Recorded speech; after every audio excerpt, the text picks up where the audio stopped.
이런 명언이 있죠. 누구나 그럴듯한 계획을 가지고 있다. 처맞기 전까진. 공부하는데 처맞으시니. 안녕하세요, 홍타코입니다. 공부 못하는 학생들에 대한 성격 유형을 제가 지난번 영상에서 한번 말씀을 드렸을 텐데 사실 성격 유형만 좀 말씀을 드려도 이미 캐치하신 분들은 웬만하면 좀 캐치하셨을 것 같아요. 사실 그러한 기질을 가지고 있기 때문에 어떠한 행동이 나온다 라고 이게 금방 연결이 되실 것 같은데, 그게 조금 어려우신 분들이나 아니면 좀 와닿지 않으셨던 분들을 위해서 조금 더 생활, 행동, 습관 이쪽으로 제가 좀 포커스를 맞춰서 다시 공부를 좀 못하는 학생들, 공부하기 좀 어려워하는 학생들에 대한 그런 이야기를 한 번만 더 이렇게 좀 말씀을 드려보려고 영상을 찍어보려고 합니다. 역시나 이것도 제 의견이고 제가 겪어왔던 일들이기 때문에 저에 대한 주관적인 이야기라는 점은 좀 참고해 주셨으면 좋겠고, 공부를 못하는 아이들에 대한 성격 유형, 그것을 넘어서서 이제는 행동편으로 한번 오늘 이야기를 전달해 드려 보겠습니다. 그럼 바로 시작하겠습니다. 네, 첫 번째입니다. 복습을 등한시하는 학생들입니다. 들어본 적이 있다. 이것은 알고 있다가 아닙니다. 설명할 수 있다, 활용할 수 있다, 응용할 수 있다. 여기까지 가야만 진짜 알고 있다라고 표현할 수 있는 거거든요. 그러니까 머리 좋은 사람이 오래 기억을 하는데 유리할 수는 있어요. 근데 배운 것을 그때 내 머릿속에 차곡차곡 정리하는 습관이 안 되어 있는 학생들은 공부를 잘할 수가 없거든요. 그런데 공부를 잘하는 학생들, 머리가 좋다라고 평가를 받는 학생들은 잘 보면은 그날 배운 것들을 꼭 그날 그냥 정리하는 습관을 꼭 가지고 있어요. 그게 제일 좋은 방법이라는 거를 아는 학생들 같아요. 제일 까먹지 않고 습득하기 제일 좋은 것은 그날 배운 것은 그날 꼭 정리하고, 정리하는 것으로 끝나는 것이 아니라 몇 번 들춰보면서 다시 한번 확인하는 습관을 가지고 있는 학생들이 나중에는 결국은 이기는 학생들이 되어가는 것 같습니다. 그래서 복습을 좀 등한시하는 학생들은 성적이 좀 잘 나오기가 어렵다라고 말씀을 드릴 수가 있을 것 같아요. 학원, 과외, 공부방 이렇게 다니시는 분들은 그날 수업이 있다라고 하면은 그 수업에 대한 내용을 꼭 연습하고 복습하는 시간을 가져주셨으면 좋겠어요. 평상시에 그게 습관이 되어 있으셔야 돼요. 자, 두 번째입니다. 휴식 시간을 너무 칼같이 지키는 학생들입니다. 물론 그 보상 심리적인 영향으로 50분 공부를 했으니까 10분 정도 쉬어야 되겠다, 이거는 막 딱 나빠 보이진 않아요. 근데 좀 공부를 못하는 학생들을 잘 보면은 50분을 잘 안 지킵니다. 50분을 잘 안 지키고 시계만 보면서 언제 쉬지 이러는 경우가 좀 많아요. 예를 들어서 10분 더 공부했다고 10분 더 쉬겠다 이런 학생들도 굉장히 많이 봤고요. 그래서 이거는 집중력이라는 요소도 있을 수도 있지만은 50분을 공부하는데 올인이 되어 있어야 되거든요. 진짜 진심을 다해서 공부를 해야 되는데 그게 아니라 언제 쉬지? 애들이랑 언제 밥 먹으러 가지? 언제 편의점에 들려가지고 라면을 먹지? 이런 식으로 생각이 조금 삼천포로 빠져져 있는 케이스가 좀 공부를 하기가 쉽지 않고 집중력도 낮아질 수밖에 없는 요소가 된다라고 말씀드릴 수 있을 것 같아요. 제가 추천드리는 거는 휴식 시간 상관없이 공부를 2-3시간 정도 몰입을 좀 해봤으면 좋겠어요. 몰입. 정말 시간 가는 줄 모르고 공부를 해봤다. 그 경험은 공부에서 뿐만 아니라 나중에 여러분들 직장 생활을 하시든지 여러분들이 뭔가 사업을 하시거나 뭔가 집중을 해야 될 일이 생기잖아요. 그때 굉장히 도움이 될 거예요. 물론 휴식 없이 공부하라는 말까지는 못하겠는데 정말 열심히 좀 공부해 보셔라 라고 말씀을 드릴 수 있을 것 같아요. 좀 그래서인지 공부를 잘하는 학생들을 보면은 여기서부터 여기까지 공부하면 1시간 정도 걸리겠다, 1시간 반 정도 걸리겠다 이런 견적이 나옵니다. 공부를 좀 못하는 학생들이 좀 그런 견적이 안 나오는 것 같아요. 이제 여기서부터 여기까지 공부하는데 50분 걸리겠다, 1시간 걸리겠다 이런 감이 없으신 것 같아요. 그래서 그거를 뭐라 하려고 하는 건 아니고 1시간이든 1시간 반이든 여러분들이 공부해야 될 양을 딱 정해놓고 그게 끝나지 않으면 일어나지 않겠다라는 각오로 한번 해보세요. 공부와 휴식에 대한 밸런스 중요하긴 한데 너무 휴식 시간을 원하시는 분들이 있어서 한번 말씀을 드려봤고요.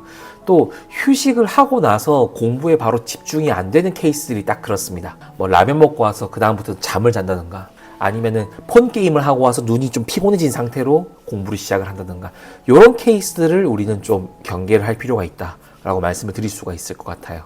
자, 세 번째입니다. 공부를 좀 몰아서 하는 케이스예요. 이게 첫 번째랑 굉장히 유사할 수가 있는데 보통은요, 시험 기간 대비하기 전에 조금씩 공부를 하다가 시험 기간 때는 몰아서 공부하는 게 우리가 일반적으로 생각하는 거예요. 그게 나쁜 것은 아니거든요, 절대로. 근데 평상시 조금씩 한다는 것이 너무 조금 공부하는 거야. 학원이나 과외하는 거 말고는 개인 공부가 전혀 없는 케이스가 딱 이런 류에 속하는데요. 시험 기간에 공부하면 되겠지라고 해서 좀 밀어놓는 케이스가 딱 요렇다라고 보시면 돼요. 근데 그런 학생들이 공부를 못할 수밖에 없는 이유가 뭐냐면 막상 시험 기간이 딱 닥치게 되면 시험 범위가 너무 많아요. 특히 고등학생들의 경우에는 아마 겪어봤을 거예요. 특히 일반고 이렇게 다니시는 분들은 공부량이 생각보다 너무 많아가지고 한 달 안에 끝내지 못하는 경우가 정말 많아요. 보통 시험 치기 전에 제 기준으로는 시험 범위에 대해서는 4-5번은 돌아야 내시는 좀 점수를 좀 받으실 수 있을 거예요. 4-5번이 뭐예요? 더 많이 하시는 분들도 있는데요. 그런데 한 바퀴조차도 못 돌리고 시험을 보시는 분들이 딱 이런 케이스입니다. 시험 기간에 하면 되지. 스스로를 너무 과대평가하고 계신 거죠. 공부를 양을 굉장히 얕보시는 거예요. 그러니까 좀 이렇게 공부를 몰아서 하지 않도록 평상시에 좀 하셔라 라고 말씀을 드릴 수 있을 것 같고, 이게 좀 잘 지켜지지 않는 분들은 시험 기간을 좀 길게 잡으세요. 한 달 이상 잡으세요, 시험 기간을. 그것만 해도 충분히 공부할 시간은 많이 벌 수 있을 겁니다. 그래서 뭐 공부를 몰아서 하는데 저는 성적이 잘 나오는데요 이러시는 분들도 있는데, 네, 몰아서 하셔도 돼요. 하셔도 되는데 성적만 잘 나오면 되죠. 근데 이런 명언이 있죠. 누구나 그럴듯한 계획을 가지고 있다.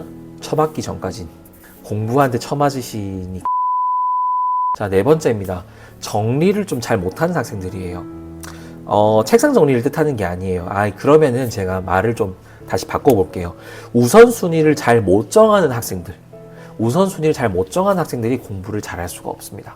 제가 좀 학원에서 이제 선생님으로 있어서 그런지 모르겠는데, 주변 친구들을 보시면요. 시험 기간이 됐음에도 불구하고 시험 날짜나 시험 범위가 정확하게 머릿속에 인지가 안 되어 있는 학생들이 진짜 많이 있어요. 그리고 그 시험 범위에 맞게끔 개념 정리도 안 되어 있는 학생들이 진짜 생각보다 많습니다. 그 우선순위라는 것은 사실 별게 아니에요. 내가 할 것을 정리하는 거예요. 급한 거, 당장 해야 하는 거, 뭐 조금 시간이 있거나 아니면 조금 좀 내가 부족하니까 꼭 확인해야 될 것, 이런 식으로 우선순위가 정리가 되어 있지 않으면은 그게 시간이 많아도 공부에 집중하기가 정말 어렵거든요. 혹은 시간이 없는 상태, 뭐 예를 들어서 시험 기간 같은 그런 기간에는요, 공부에 제대로 집중도 못하게 돼요. 왜냐면 공부하다 보면 나 이거 해야 되는데, 나 저거 해야 되는데, 이것도 잘 모르겠는데 어쩌지? 생각을 갖게 되기 때문에 우선순위가 정리가 안 되어 있으면 공부에 집중을 하기가 정말 어렵다라고 말씀을 드릴 수 있을 것 같네요. 그러면 우선순위를 그럼 어떻게 정할 수 있는가? 우선순위 정하는 건 어렵지 않아요. 정하는 건 누구나 다 해요. 근데 이거를 계속 인지하고 사느냐예요. 그러니까 알고 사느냐예요. 내가 머릿속에 계속 내가 이거 해야 될 것을 정리하면서 살고 있는가예요.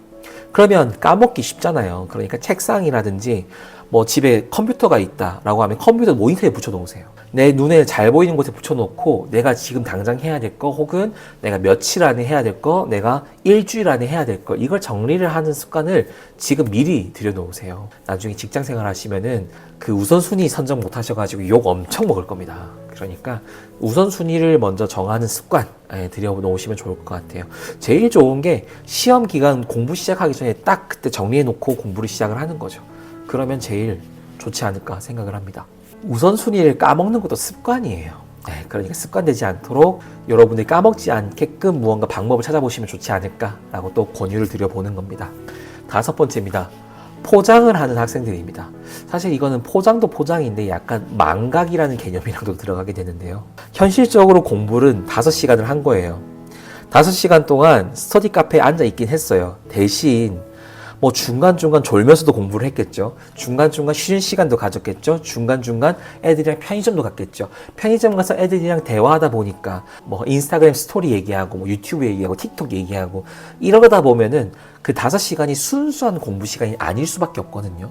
근데 머릿속에는 5시간 공부했다라는 그것만 생각이 있는 거예요. 나는 그냥 5시간 공부했어. 몰라. 다 조용히 해. 나는 5시간 공부해서 됐어. 나는. 이렇게 되어 있는 케이스들이 공부를 잘할 수가 없습니다. 그래서 이게 뭐냐면 머릿속에 뭐만 남냐면 나 5시간 했는데 이것만 남아요. 머릿속에는 그냥 나 5시간 공부했다 이것만 머리에 남아요. 그러니까 부모님한테도 나 5시간이나 했어. 친구들한테 나 5시간이나 했어. 이렇게 되는 거예요. 그러면은 내가 그런 사람이 되어 있는 거예요. 난 5시간이나 공부를 한 사람이 되어 있는 거예요. 그래서 아까 말씀드린 거지만 포장을 하다 못해 망각을 하게 되는 거죠. 나는 5시간 공부를 하지 않았지만 5시간 공부를 한 사람처럼 되어 있는 거죠. 마치. 뭐 내 머릿속에 어떤 개념이 들어와 있고 나는 이제 이 개념을 어떻게 사용할 수 있겠다. 이런 것도 정리가 한 개도 안 되어 있는데 그냥 5시간 앉아 있었다 이거예요. 좀 비슷한 유형이 이런 거죠. 시험 기간 됐을 때 밤새서 스터디 카페에 앉아 있는 거예요. 저희 동네 애들은 한 번씩 그러거든요. 시험 전날이나 뭐 시험 이틀 전에는 스터디 카페에서 새벽까지 공부하고 막 그러거든요. 거의 밤새다시피 하고. 근데 그것만 머리에 남아 있는 거예요. 나 밤새서 공부했어. 그럼에도 불구하고 난 공부 안 돼. 이렇게 얘기하는 애들이에요. 그러니까 제가 다른 영상에도 말씀을 드렸지만은 공부가 내 재능이 아니다. 공부 재능이 없다라고 말하고 싶으면은 제대로 공부를 좀 해놓고 한번 얘기를 해봤으면 좋겠다라는 거예요. 이런 아이들이랑은 좀 대화가 잘 안 통하는 게 그냥 머릿속에 나 밤새서 공부해봤어. 근데도 안 되던데 이것밖에 없어요 머릿속에. 그래가지고 이게 조금 저한테는 굉장히 어려운 케이스 좀 피곤한 케이스라고 말씀을 드릴 수 있을 것 같아요. 그래서 그런 식으로 말을 하는 학생들은 좀 마음이 아프죠. 상담 같은 걸 해도 사실은 그냥 이미 난 해봤는데 안 돼. 더 이상 불가능해. 더 이상 시키지 마. 이렇게 되기 때문에 조금 무섭지 않나. 이런 학생들이 크게 되면 나중에. 저는 그동안 살아왔던 뭐 성품이 중요하다, 뭐 환경이 중요하다, 성격이 중요하다, 인격이 중요하다. 이런 식으로 내적인 요소가 외적인 요소를 결정할 수도 있다라고 저는 믿는 사람 중에 한 명이에요. 그렇다고 내적인 요소만 100% 강조할 수는 없어요. 착하기만 해서는 공부를 잘할 수가 없고, 그렇다고 냉정하기만 해서도 공부를 잘할 수는 없어요. 외적 요소에 대해서도 말씀을 드려보고 싶은 거예요. 행동을 하지 않으면 의미가 없어요. 제가 말씀드리고 있는 지금 이 5가지 이 행동 패턴들, 이런 공부를 못하는 학생들에 대한 습관에 대한 말씀을 드린 것도 자세히 들여다보면은 제가 성격에 대한 이야기를 했었을 때랑 굉장히 연결되는 부분이 좀 많습니다. 그래서 혹시라도 성적이 좀 오르지 않아서 고민이다, 공부를 어떤 식으로 해야 될지 모르겠다라고 고민하시는 분들이 있다고 하면은 제가 올려드렸던 공부 못하는 학생들에 대한 특징에 대한 영상을 보시면서 이거랑은 좀 반대로 좀 해봤으면 좋겠다. 이러한 습관들, 이러한 행동들, 이러한 생각들과는 좀 다르게 공부를 해봤으면 좋겠다 라고 생각을 해주셨으면 좋겠다, 이렇게 말씀을 드리고 싶네요. 학생이 10명이 있으면 공부하는 방법도 10가지가 있는 거고, 성적이 안 나오는 이유도 10가지가 있고, 성적이 잘 나오는 이유도 10가지가 있게 되는 거나 마찬가지예요.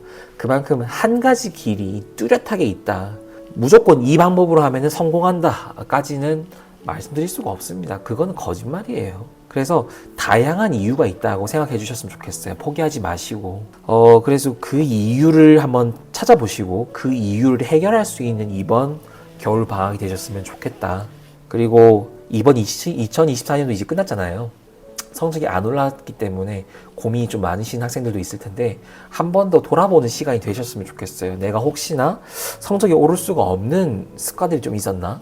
내가 성적이 좀 오르기 어려운, 성적이 나올 수가 없는 그런 습관들이 있었나, 생각이 있었나, 그것들을 한번 점검해 보면서 한 해를 마무리하셨으면 좋겠습니다.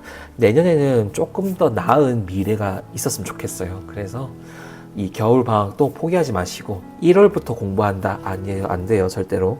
지금부터 바로 한번 공부를 좀 시작해 보셨으면 좋겠다는 말씀을 드리면서 오늘 영상은 여기까지입니다. 다음에 인사드리도록 하겠습니다. 홍타코였습니다. 감사합니다.